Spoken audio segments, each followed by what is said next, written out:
মেহুল একদিন শপিং এ যাওয়ার জন্য বেরোচ্ছিলেন, সুতরাং তিনি তার ক্রেডিট কার্ডটি নিয়ে গাড়িতে চেপে শপিং এ এলেন। তিনি তার প্রয়োজনীয় সমস্ত কিছু কেনার পরে তিনি যখন কাউন্টারে এলেন, কিন্তু কাউন্টারে এসে মেহুল তার ক্রেডিট কার্ডের 4 ডিজিটের পিনটি ভুলে গেলেন।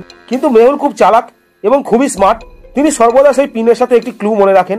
এখন আপনি কি এই ছবিটি থেকে বলতে পারবেন যে মেহুলের সেই ক্রেডিট কার্ডের 4 ডিজিটের পিনটি কত?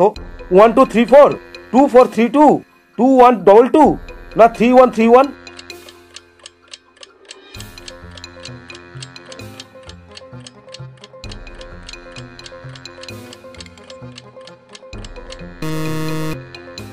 এই সাইকেলটি 2টি চাকার 2, আর গাড়িটি 4 চাকার অর্থাৎ 4, অটোটি 3 চাকার তাই 3, আর বাইকটি 2 চাকার তাই 2, অর্থাৎ মেহুলের সেই ক্রেডিট কার্ড পিনটি হলো 2432।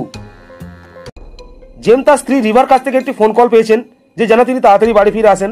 তিনি কোম্পানির গুদামে যাচ্ছিলেন, তার পরিবর্তে তিনি তার সহকর্মীকে গুদামের চাবিটি দিয়ে তাকে যেতে বললেন।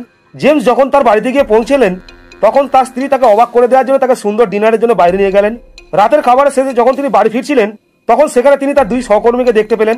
তারা দুজনেই বললেন যে ওই সংস্থার গুদামে তারা একটি ভূতের খবর পেয়েছেন। জেমস এই সমস্ত কথাকে পাত্তা না দিয়ে বাড়িতে এসে ঘুমিয়ে পড়লেন, কিন্তু কিছু সময় পর তার ঘুম ভেঙে গেল আর তার সহকর্মীর কথা সত্যি কিনা সেটা জানবার জন্য গুদামের উদ্দেশ্যে রওনা দিলেন। যখন তিনি গুদামে গিয়ে পৌঁছলেন, তখন সেখানে তিনি একটি ভূতকে দেখতে পেলেন, কিন্তু জেমস বুঝতে পেরেছেন যে এই ভূতটি সত্যিকারের ভূত নয়, কেউ তার সাথে মজা করছে। তিনি তার 4 সহকর্মীকে সন্দেহ করেছেন। এখন এই 4 জনের দিকে তাকিয়ে আপনি কি অনুমান করতে পারছেন যে জেমসের সাথে কে মজা করছিলেন? এই প্রথম ব্যক্তি, দ্বিতীয় ব্যক্তি, তৃতীয় ব্যক্তি না চতুর্থ ব্যক্তি?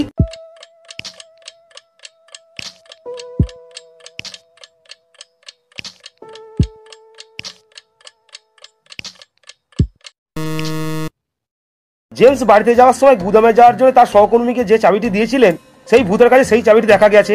অথবা এই 2 নম্বর ব্যক্তি হলো সেই ব্যক্তি যিনি জেমসের সাথে মজা করছিলেন।